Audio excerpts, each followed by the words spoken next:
82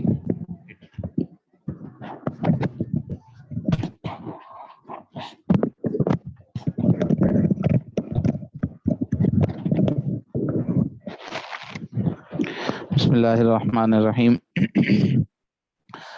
نحمدہ ونصلی علی رسولہ الکریم. عقیدہ عصمت انبیاء علیہ السلام. تمام انبیاء علیہ السلام خدا کے پاک اور برگزیدہ بندے اور صغیرہ اور کبیرہ گناہ سے معصوم تھے. عصمت کا مطلب خلق مانع عن المعصیۃ غیر ملجئ بل یبقى معه الاختیار. عصمت ایسا خلق اور وصف ہے جو بغیر مجبور کیے معصیت سے روکتا ہے، یعنی اس وصف کے ساتھ اختیار باقی رہتا ہے. خلاصہ بات کا یہ ہوا کہ انبیاء علیہ السلام کے بارے میں یہ عقیدہ رکھنا ضروری ہے کہ انبیاء کو اللہ تعالیٰ نے تمام گناہوں سے معصوم رکھا، اور عصمت کا مطلب یہ ہے کہ اللہ رب العزت نے ان کو ایسا وصف، ایسی صفت اور ان کے اندر ایک ایسا جذبہ رکھا کہ جس کی وجہ سے جو ان کو گناہ سے محفوظ کرتی تھی، لیکن ایسا نہیں تھا کہ وہ گناہ کر نہیں سکتے تھے مجبور کیے بغیر. ایسا نہیں تھا کہ وہ مجبور تھے گناہ نہ کرنے پر، بلکہ انبیاء علیہ السلام اس کی وجہ سے کرتے نہیں تھے، بچ جاتے تھے. اللہ پاک نے ان کو ایسا تقوی، ایسی طہارت نصیب فرمائی تھی کہ وہ اس کی طرف باوجود اگر بشری تقاضے کی وجہ سے جو ہے نا وہ کبھی دل میں وسوسہ، دل میں خیال ضرور پیدا ہوتا ہو، لیکن کبھی اس کا ارتکاب نہیں فرماتے تھے.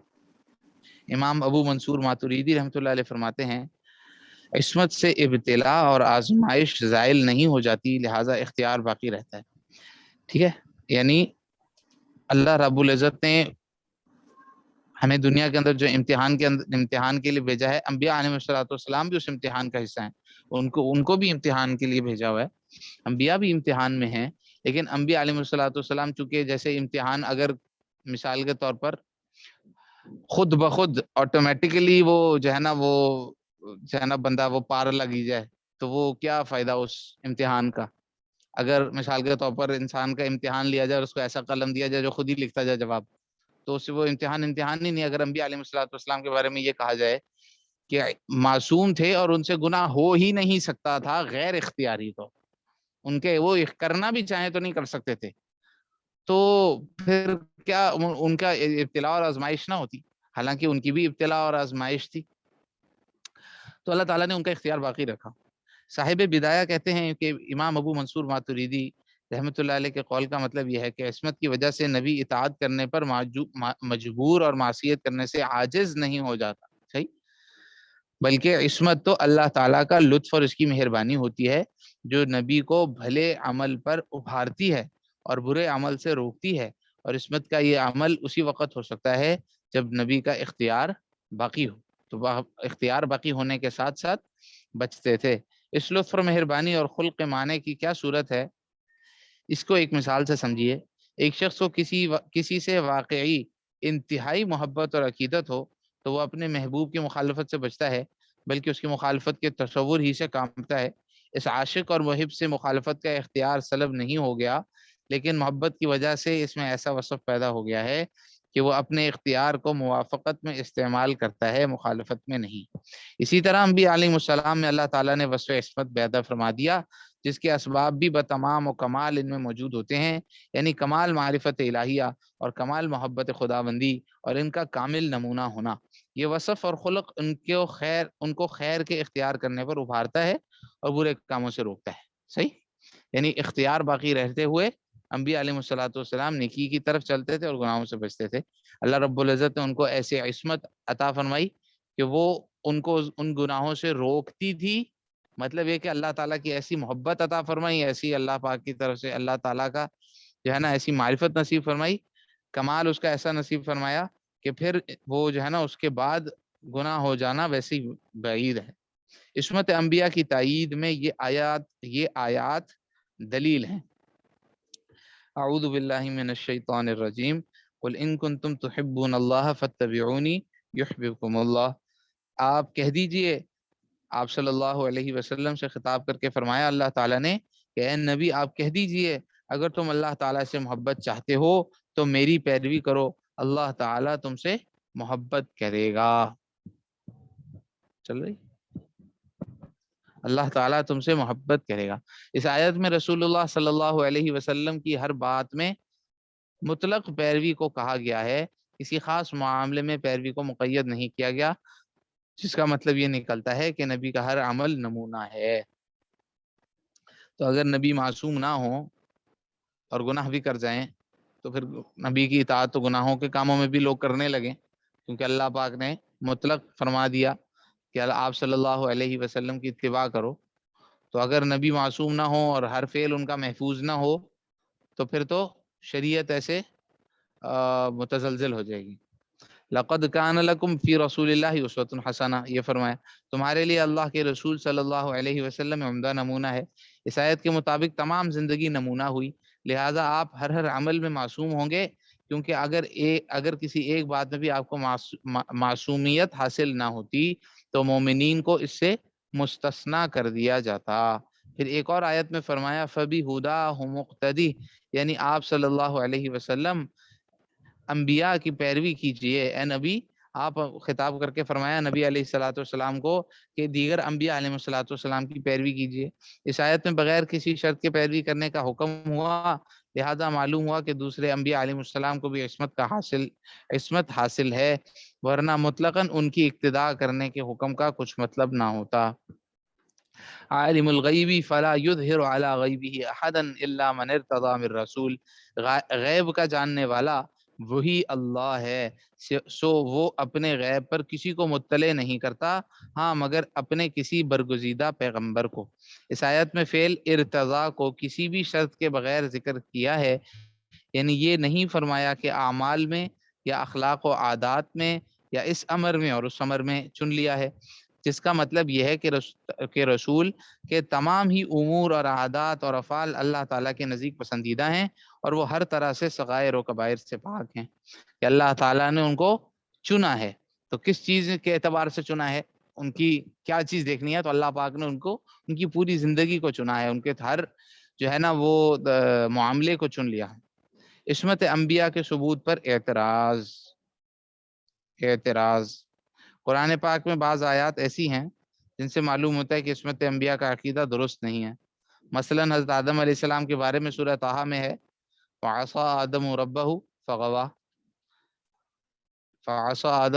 فَغَوَىٰ. حضرت ابراہیم علیہ السلام کے بارے میں یعنی یہ وہ باتیں ہیں کہ جن سے ہمیں یہ سمجھ میں آتی ہے کہ ان سے گناہ سرزد ہوئے. تو معصوم کیسے ہوئے؟ اگر کبھی گناہ ہو جاتا تھا تو پھر معصوم تو نہ ہوئے. حضرت آدم علیہ السلام کے بارے میں فرمایا کہ اللہ پاک نے ان کو منع کیا تھا کہ فلاں درخت کے پتے سے نہیں کھانا، فلاں درخت کو کھا لیا، تو ہمیں یہ نظر آیا کہ کیا ہوا، تو نافرمانی ہو گئی. اور اللہ پاک نے بھی اس کو فرمایا عصا آدم ربہ فغوا، آگے اس کی تشریح کر دیں گے. پھر اسی طرح حضرت ابراہیم علیہ السلام کے بارے میں سورۃ الانبیاء میں فرمایا بل فعلہ کبیرہم ھذا فاسألوہم ان کانوا ینطقون، کہ جب حضرت ابراہیم علیہ السلام نے بت توڑے تھے، واپس آ کے لوگوں نے کہا یہ کیا کیا، تم نے کیا ہے؟ تو انہوں نے بولا نہیں، بل فعلہ کبیرہم، انہی کے بڑے نے کیا ہے، اس سے پوچھ لو. خود ہی انہوں نے کہا. اب یہ نظر کیا آ رہا ہے کہ یہ تو جھوٹ ہے، گناہ کیا، گناہ کی بات ہے جھوٹ بولنا. حضرت موسیٰ علیہ السلام کے بارے میں سورہ شعراء میں ہے قال فعلتها اذا وانا من الضالین نیز ولہم علی ذنب فاخاف ان یقتلون. ایک قبطی کو مکہ مارا تھا، وہ مر گیا تھا، اس کے بارے میں فرمایا کہ انہوں نے خود کہا کہ میں نے یہ جو ہے نا وہ مجھ سے گناہ ہوا، یہ خود انہوں نے کہا، ذنب کا لفظ استعمال کیا.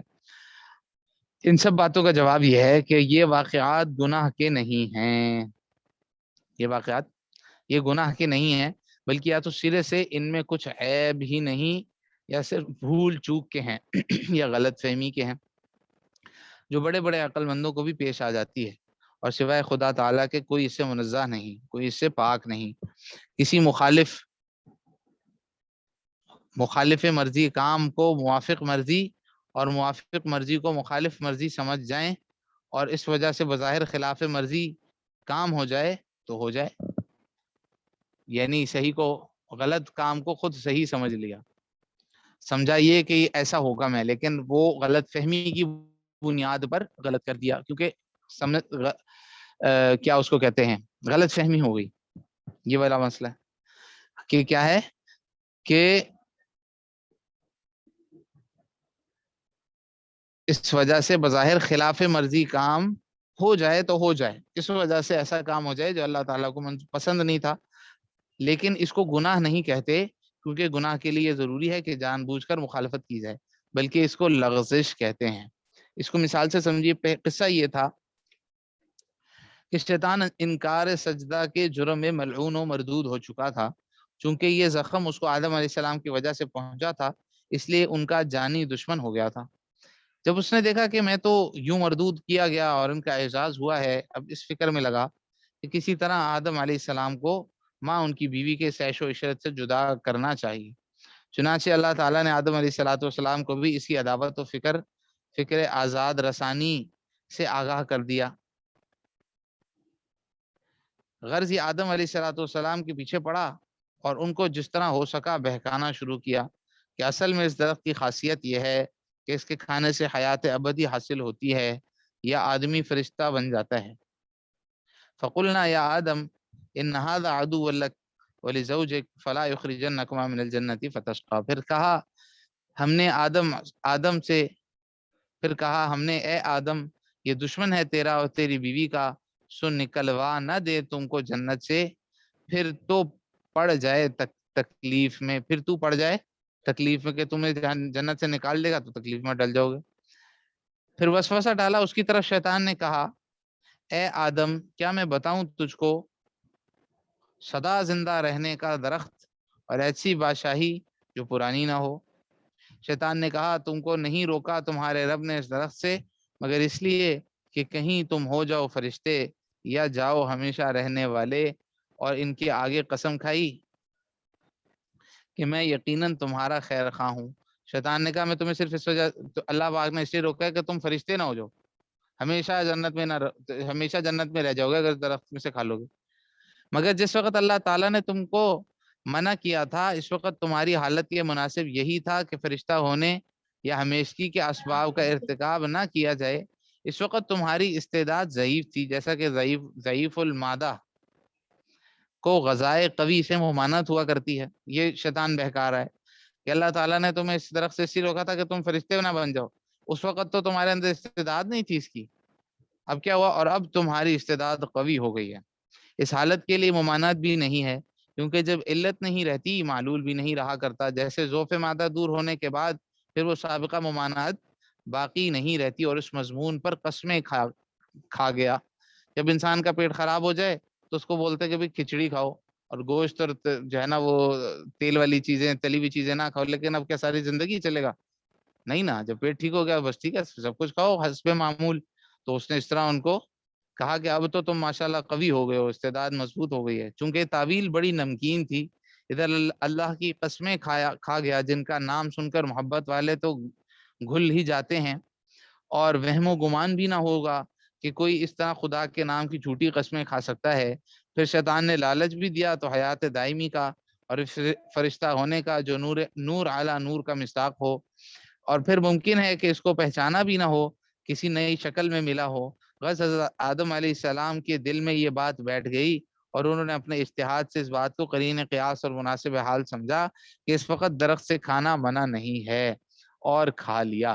یہ حقیقت ہے لغزش میں آ جانے کی، یعنی مخالف مرضی کام کو غلط فہمی سے موافق مرضی سمجھ لیا. اگر کسی کو خلجان ہو کہ جو خطا تعویل و اجتہاد سے ہو وہ اس قدر گرفت کے قابل نہیں. اگر آپ یہ کہتے ہیں، کوئی ہماری اس تعویل کے اوپر یہ سوال اٹھاتا ہے کہ اگر آپ یہ کہتے ہیں کہ یہ تو بس اجتہادی غلطی تھی، ان کی غلط فہمی ہوگی، تو اللہ پاک نے ان کو اتنی بڑی سزا دے دی، کتنے سال وہ روتے رہے، جنت سے ان کو نکال دیا اور فرمایا کہ ان کی جو ہے نا وہ کپڑے ان سے جنت کے اتر گئے اور وہ پتوں سے اپنا جسم ڈھانپنے لگے. اتنی بڑی سزا، اور جو ہے نا وہ زمین کے اندر اللہ پاک نے بھیج دیا، پھر دعائیں کرتے رہے کہ اللہ میرا یہ جرم معاف کر دے. تو اگر یہ اجتہادی غلطی اور غلط فہمی تھی تو اتنی پکڑ اللہ پاک نے کیوں کی؟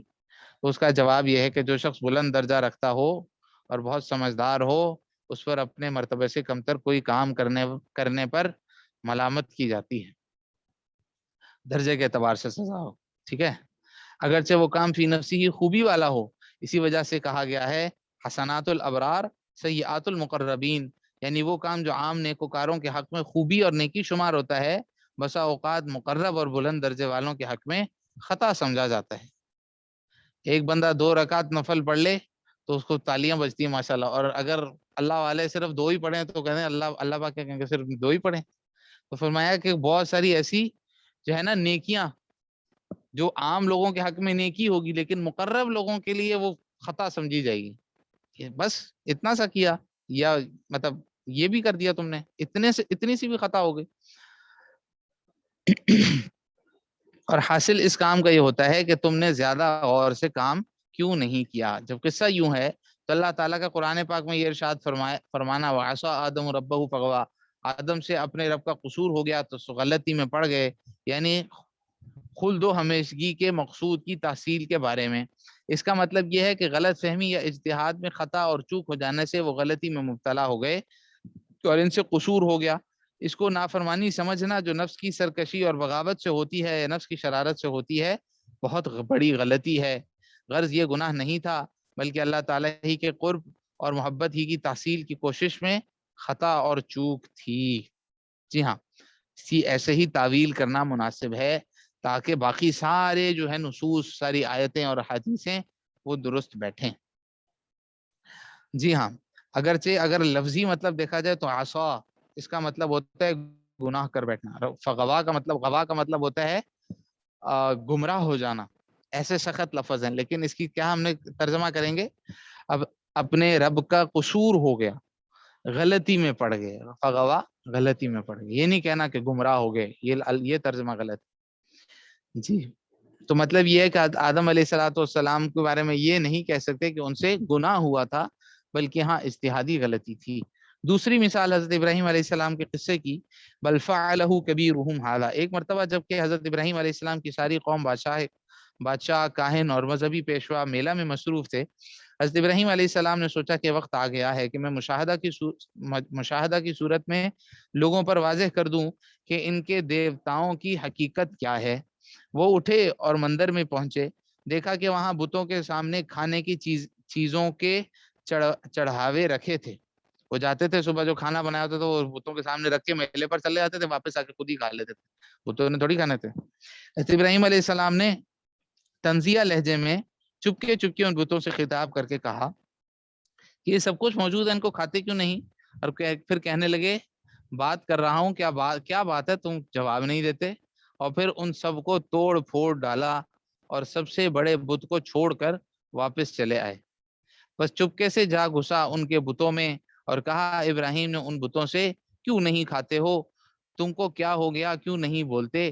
پھر اپنے دانے ہاتھ سے ان سب کو توڑ ڈالا، بس کر دیا ان کے ٹکڑے ٹکڑے، مگر ان میں سے بڑے بت کو چھوڑ دیا تاکہ اپنے عقیدے کے مطابق وہ اس کی طرف رجوع کریں کہ یہ کیا ہو گیا. جب لوگ میلے سے واپس آئے تو مندر میں بتوں کا یہ حال پایا، سخت برہم ہوئے اور ایک دوسرے سے دریافت کرنے لگے کہ یہ کیا ہوا، کس نے کیا؟ ان میں وہ بھی تھے جن کے سامنے حضرت ابراہیم علیہ السلام یہ الفاظ کہہ چکے تھے، تاللہ لاکیدن اصنامکم، یعنی میں تمہارے بتوں کے ساتھ خفیہ چال چلوں گا. انہوں نے فوراً کہا کہ یہ اس شخص کا کام ہے جس کا نام ابراہیم ہے. وہ کہنے لگے، ترجمہ آیات کا، وہ کہنے لگے یہ معاملہ ہمارے خداؤں کے ساتھ کس نے کیا؟ بلا شبہ وہ ضرور ظالم ہے. ان میں سے بعض کہنے لگے کہ ہم نے ایک جوان کی زبان سے ان بتوں کا برائی کے ساتھ ذکر سنا ہے، اس کو ابراہیم کہا جاتا ہے، یعنی یہ اس کا نام ہے. کاہنوں اور سرداروں نے جب یہ سنا تو غضبناک ہوئے اور کہنے لگے اس کو مجمع کے سامنے پکڑ لاؤ تاکہ سب دیکھیں کہ مجرم کون شخص ہے. آیات کا ترجمہ انہوں نے کہا کہ اس کو لوگوں کے سامنے لاؤ تاکہ وہ دیکھیں. پھر کہا اے ابراہیم، کیا تو نے ہمارے دیوتاؤں کے ساتھ یہ کیا؟ کیا تو نے ہمارے دیوتاؤں کے ساتھ یہ کیا ہے؟ حضرت ابراہیم علیہ السلام نے یہ دیکھ کر کہ یہ اس کافر قوم کے باطل عقیدے پر کاری ضرب لگانے کا موقع ہے، یوں جواب دیا، ترجمہ، بلکہ ان کے اس بڑے بت نے یہ کیا ہے، بس اگر یہ بولتے ہوں تو ان سے دریافت کر لو.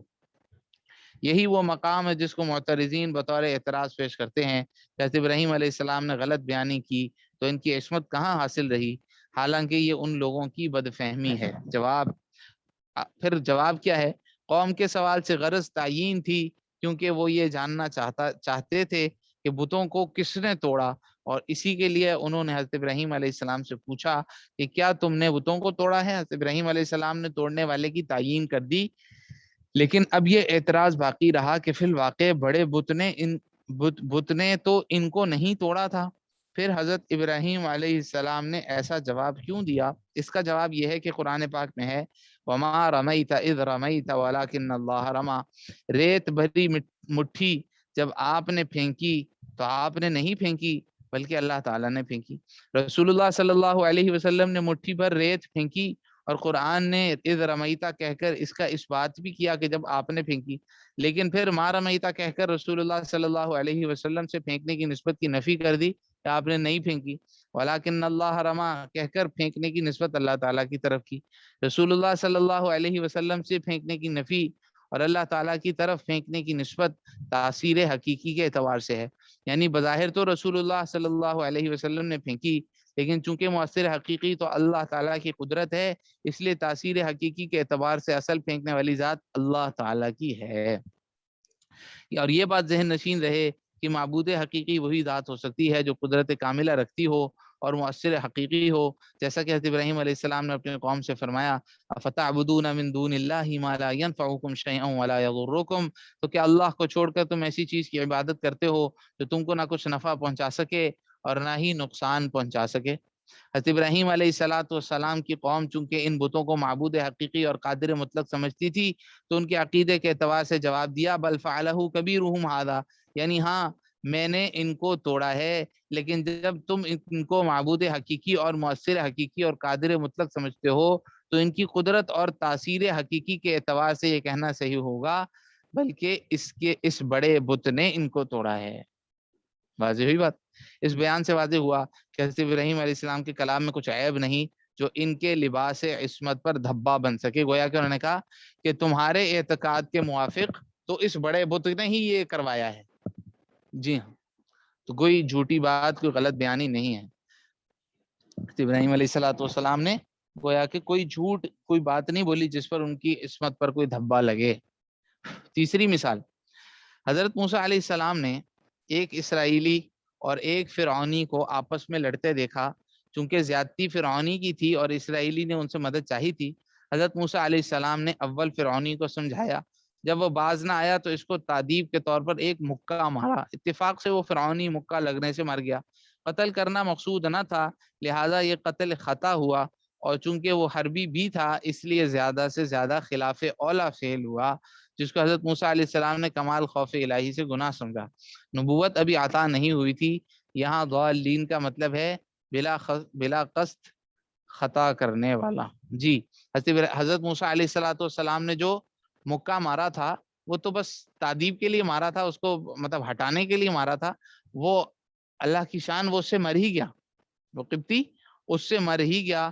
تو حضرت موسیٰ علیہ السلام نے کوئی فعل جان بوجھ کر نہیں کیا، اولاً مارنا، اولاً تو خطاً ہوا، دوسرا یہ ہے کہ مارا بھی کس کو؟ کافر کو مارا جس سے جنگ کرنا جائز تھی اور جو خود ظالم بھی تھا، تو زیادہ سے زیادہ یہ تھا کہ ایسے کرنا مناسب نہیں تھا، اولا نہیں ہے کسی ایسے شخص کو مارنا، کیونکہ جنگ تو نہیں ہو رہی نا، اعلان جنگ تو جو ہے نا وہ بادشاہ کرے گا، پھر جنگ ہوگی، پھر مارنا صحیح ہے۔ ویسے کسی کو بھی کوئی بندہ مار دے مناسب ایسی درست نہیں ہے، لیکن البتہ فعل غیر اولا فعل انجام ہوا اگر ہم یہ کہیں کہ مار بھی دیا۔ اولاً تو انہوں نے ویسی خطا ہوئی، اور خطا سے تو ویسے بھی گناہ نہیں ہوتا، اور دوسری بات یہ ہے کہ تھا بھی وہ حربی، اس لیے زیادہ سے زیادہ خلاف اولا فعل کا ہی ارتکاب ہوا، جس کی وجہ سے کوئی عصمت پر دھبا نہیں پڑتا۔ السلام علیکم۔